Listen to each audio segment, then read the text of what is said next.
I grew up in the Soviet Union, a country that no longer exists. Many of you probably know it was a communist country. I grew up there watching adults around me trying to survive, whether it's standing in long lines or, connecting with somebody with higher authority or, figuring out how to get me into better school, better university, so to give me a better future. It was a world of scarcity, but if you knew the right people, if you knew how to talk to the right people, if you knew how to barter and get what you needed, you could go far there. I was there as a kid. I was born in the Soviet Union and I left it when I was 10 years old. But the first 10 years, I just watched adults trying to survive there. And I learned how to play by those rules. Those rules I'm going to share with you today. Growing up in the Soviet Union, where people had nothing, they had a job. They were giving, if they were lucky, an apartment by the government. And that was about it. So they kind of have to figure out everything themselves. The government had their own stores, clothing stores that usually had very few items. Government had their food stores that also had few items. And there was not a lot of variety. I remember as a kid, there was a lot of grayness, kind of the clothes were kind of the same, the food was kind of the same. I mean, your grandmother or your aunt would do amazing things with this food, but you kind of had only few ingredients and a few types of clothes. We did have a lot of books, that was kind of the culture, and education was really highly promoted there. But as far as everything else, we had to do with less. There was not like a ton of toys. Like I see my kids, I take my kids now to Target or Walmart or to Costco, and there's a million things there, variety, it's overwhelming. But when I was growing up in the Soviet Union, there was scarcity, and I kind of learned to deal with scarcity and to operate in this mindset, and that mindset helped me start my business. So I think many immigrants who come here come from a similar background and kind of like not a mindset of scarcity, but thinking in terms of how do I build something with less. How do I build on a scrappy budget? How do I, maybe use some things that I have at home, or maybe I can borrow or I can barter for, instead of, shilling outside, thousands of dollars up front for my office, for beautiful furniture, and hiring myself assistants and doing something else. So being an immigrant, and I'm talking to other immigrants as well who hopefully watching this channel, we try to do with less, right? And this mindset, scarcity, was drilled for me from the very beginning as an immigrant. I watched my grandfather, who I told you in my previous video, who was a simple history teacher. Basically, he taught other students during the day, like young students during the day, and he taught adult education after school, like from evening school. And I saw him basically, help people who are not very smart, because I saw him, I saw those people come to my grandfather's house and talk to him. I called him Dedushka, and Dedushka means grandfather in Russian. And he would say, sit down and Sinok. He called me, kid. Sit down, Sinok, and listen to, just to those people. And I would see people of, kind of like a very simple, unsophisticated background coming to him, and he would teach them the history of Soviet Union, of Communist Party. That was the history was taught, or some other period in time, slowly, patiently, and in their own way. And he would help him pass the tests. Now, those people would take their degree, usually, they'll get a degree, together with a degree in history, or in communist history, and it would go and get a job in the Communist Party, and would get promoted. And ultimately, those people who were not very smart, but they were very loyal, and very obedient, and very good at executing things, that would usually promoted you in Soviet Union. They would rise to be very top officials in the Communist Party, in the town, in the region, in the state of Ukraine, right? Back then it was a state, now it's a country where we lived. And they would never forget my grandfather. They would always come and thank him, and usually they would bring something to him to thank him. So I would sit there in the room, I would see what they would bring. And they would bring, it could be food. A lot of times it was food. Let's say some kind of a special chocolate, or maybe caviar, or some meat delicacy, something special. And my grandfather would always thank them, say, "Oh, it was completely unnecessary. Why would you do this?" But he would take it away. He would put it, and at the end of the week, he would have a couple of those visits during the week. He would keep them in the fridge or in the pantry. He would look at it, and he would call me. He says, "Come here, Sinok. Let's see what we got here." And he would look at those different items, and he would try to figure out the value or what he would exchange it for, to get something of higher value. And he would exchange with neighbors, with friends. So people would come to him on a weekend. He would show them what he got that week, and people would pick and choose their stuff and what they would barter for. So I saw him one time barter a bar of chocolate for a nice pair of leather boots, or barter like a little caviar can. Caviar was like a delicacy in Russia for a brand new fur coat. You know, it was incredible. So I would just sit and watch my grandfather, barter away food he got for free, right? All those delicacies for different things of value. Sometimes I would see even a hunting knife, other binoculars, other cool stuff. So that kind of stuff taught me what it could do with things of value, how people assign different value to different objects, and what you could exchange it for. That mindset later on helped me in real estate when I started my real estate company in the United States. I understood that people sometimes assign little value to different types of real estate, but that value could be, if improved, polished, maybe adjusted, repositioned a little bit, could be valuable to somebody else. I learned this from my grandfather by watching him bartering or exchanging items for other items because you could not buy them in Russia. And I think a lot of immigrants can relate to this type of style, where they basically they have to figure out how to do it. They don't have money, or don't have a lot of money, and we have to figure out how do we move next, how do we improve something, how do we increase, grow our business, how would we increase our net worth with the little we got. So this mindset of scarcity, but not in a negative way, but how can you build more with less, sometimes well less, was taught to me in the Soviet Union by my grandfather. When I came to America, what really shocked me is the abundance. You would go to a supermarket, you would see, 40, 50 different types of cereals. Versus in Russia, you would see, in Soviet Union, you would see 2 or 3 of them on a good day, 50 types of breads, 30 different types of drinks. People had everything. Forget about clothes, shoes, all kinds of fancy stuff that we didn't have as growing up. We did have shoes, we did have clothes, but there was a lot less of them. Variety was, just a couple things. So what kind of shocked me when I came to America is people had all this stuff, all this incredible stuff, and they still chose to kind of just to, linger, procrastinate, always find excuses, I cannot do this because it's just too difficult, or I cannot start this business because it's too risky, And to me, I said, guys, you have so much, you have such variety. So even if you fall back, so let's say, you tried hard, you bet all your life savings on this business, and you didn't succeed. Okay, so you're gonna move from 3-bedroom apartment to 1-bedroom apartment, but instead of driving a BMW, you're gonna be driving a Toyota. But still, you're going to be driving a car. It's still going to be living in an apartment. So that's what I learned with Soviet Union. When you have nothing, when you start with nothing, you can always come back to nothing. And that mindset helped me when I started my real estate company.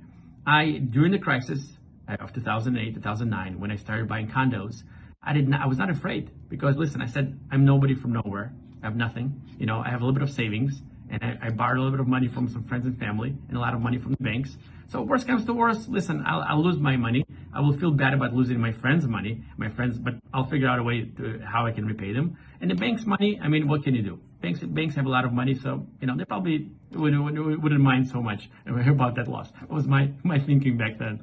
I hope my bankers don't watch that. I started my real estate company in probably the worst time in 30 or 40 years. I started my company when American financial system was going bankrupt in 2008, 2009. I started when banks were closing by the dozens, and hundreds of thousands of being unemployed. Stock market crashed hundreds of thousands of points every month, and it was a total air of desperation and basically pessimism. Pessimism, and thought that America is going in a Great Depression. I decided to start my company because, as I told you guys, I get nothing to lose. And what better time to start when times are difficult and a lot of your competition, a lot of your opponents are overwhelmed or burdened with bad assets, with business decisions. I was a kid. Back then I was 24, 25 years old, and I decided to start my company. How did I start it? I looked at condos I was in business school at that time, so I had some free time, in the afternoon. And I would look at condos in one of the best neighborhoods in Chicago, called Lincoln Park in Lakeview, basically going down in value every week by 2-3%. And something that would cost, let's say, $300,000 in beginning 2008, by the end of 2008, it would cost $250, $240. Because I would see those units being sold on MLS, right, online, and I asked myself the simple question: does it make sense that the same real estate in the same luxury buildings that are basically occupied does it make sense that now it's worth, 10, 20, 25% less than the beginning of the year? And it was still rented. Tenants were still full. People were still buying, maybe going out to restaurants, going out to clubs. It's a very happening neighborhood in Chicago. So the question that I asked myself when I looked at it, something that cost $300,000 in the beginning of the year, in the beginning of 2008, and by December 2008, the same type of unit that's called comps in real estate were selling for about $240, $230. And that's what I asked myself. Does it make sense that this kind of decrease in value of 20 to 30% would be experienced in 1 year? And my answer was absolutely not. It does not make sense. Market is overreacting. So what I did was I had a little bit of savings. I talked to my brother who had more savings, and basically we would see if we could acquire those units. Now, a lot of those units, people, you could go to the bank, and a lot of people stopped either paying rent or maybe similar units were being updated by people flipping those condos, and the bank pulled financing. So basically, those flippers got stuck updating kind of condos in a good neighborhood in Chicago, but they didn't have financing. They didn't have the bandwidth to finish those units. So what I did was, having worked in the bank, I went to my banker friends and I said, guys, I know you're taking over those condos. I know you don't really want to hold them, because no bank, that's another lesson, no bank ever wants to foreclose an asset. It's considered to be failure on behalf of the bank. And if a bank has too many foreclosed assets, the feds, right, the regulators, the government regulators can come and close it. So I knew the bank did not want to hold those condos. And I came to them and I said to the bankers, I said, guys, let me take this off your books. Maybe I cannot take 100 condos, but what if I came out, and took out 2 or 3 condos, maybe 5, and they said to me, how about 10 condos? Can you, because the bank wanted to make deals in bulk, okay? And I came to them, well, I said, let me think about that. And I went to my brother, I said, Nick, I think we can buy 2 or 3 condos. How about 10 condos? I said, are you out of your mind? We have no money, But I said, I kind of agreed with the bankers to buy 10 condos. So what we did was, it's called selling the tickets before the show. So first, you sell the tickets sometimes, and then you decide what show you're going to put for those tickets. Basically, I went to friends of friends and then friends of friends. I would ask people, do you guys know people with money? Do you know accountants, lawyers, traders, investment bankers, people who want to invest? And at that time was a scary moment. So people who had money, people who had a lot of money, kind of knew it was the time to buy real estate, but they didn't have the time or they didn't have the know-how. So I would literally go see 2 or 3, people every day, just referrals from friends of mine, from former colleagues, and I would tell them, hey guys, I have a bank that agreed to sell to me 10 condos at about 30 to 40% to the true discount. All you have to do is just to finish painting, because the guys were stuck, almost finished the job. The guy who almost flipped them, maybe put a carpet here, maybe, finish the kitchen, a couple thousand, and you're going to have a great asset that you bought at 30% below market, put maybe another 5% to finish it, and basically you are at 25% below market at a great neighborhood, and asset could be easily rented to students or to young professionals. And that's how we ended up starting our company, buying during crisis, negotiating great price from the bank, and basically buying those 10 condos. So, it's something that being an immigrant taught me. I have nothing to lose. I came to this country, with nothing, and the worst thing that can happen to me is that you're going to go back to nothing, And that's kind of like being fearless, experiencing what I experienced in the Soviet Union, empty shelves, people kind of on the verge of starvation at the end of kind of when the Soviet Union was collapsing, that really taught me that, when you see an opportunity, you should really pounce on it.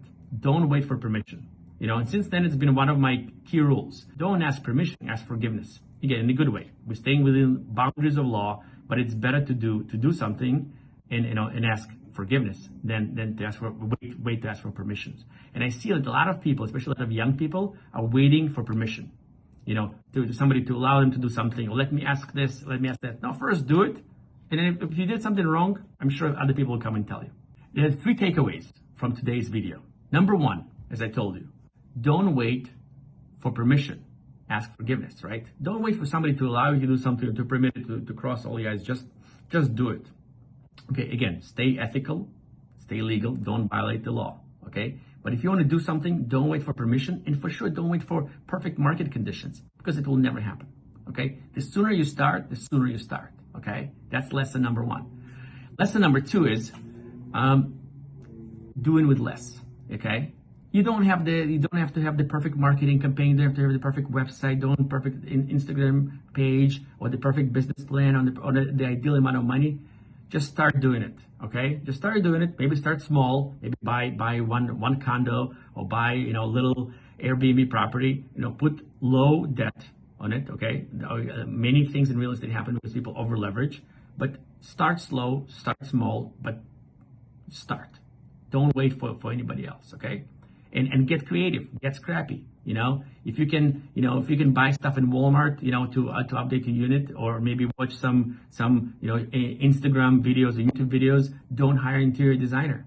Do less with more. I have a lot of friends who kind of pride themselves in using fancy designers and fancy furniture and all that stuff. That's not my MO. Being an immigrant, and I think people who watch my channel, immigrants themselves, understand what being scrappy is. What learning to do more with less means. And I think that's a key part of succeeding in business and in real estate specifically. And finally, don't wait. Start now. Don't wait for the perfect knowledge. Don't expect the perfect condition or perfect partners. So hopefully you guys learned something today in my YouTube channel. I'm an immigrant who came here 25 years ago and built a company from 0 to 200 million of value. My company specializes in self-storage, RV parks, manufactured housing, and campgrounds. My company employs close to 200 people. And I want to share what I learned during those 25 years with you guys, especially people who came here from other countries, who are immigrants. Maybe they face some difficulty getting here. They have barriers, they have self-doubt, that other people doubting them. They feel self-conscious because they speak with an accent. They have difficulty getting loans because they don't have a track record, don't have a good credit history. But my channel here is hopefully to help you overcome those barriers and build a nice business in whatever industry you want for yourselves. So if this topic resonates with you, you like to learn more, I'll be posting videos every week. Please subscribe, and I'd like to hear from you in the comments. What was your experience like? When did you guys, went against the grain? When did you ask, forgiveness instead of permission? Anything else I should be talking about? Thank you. Subscribe, and I'll see you next week.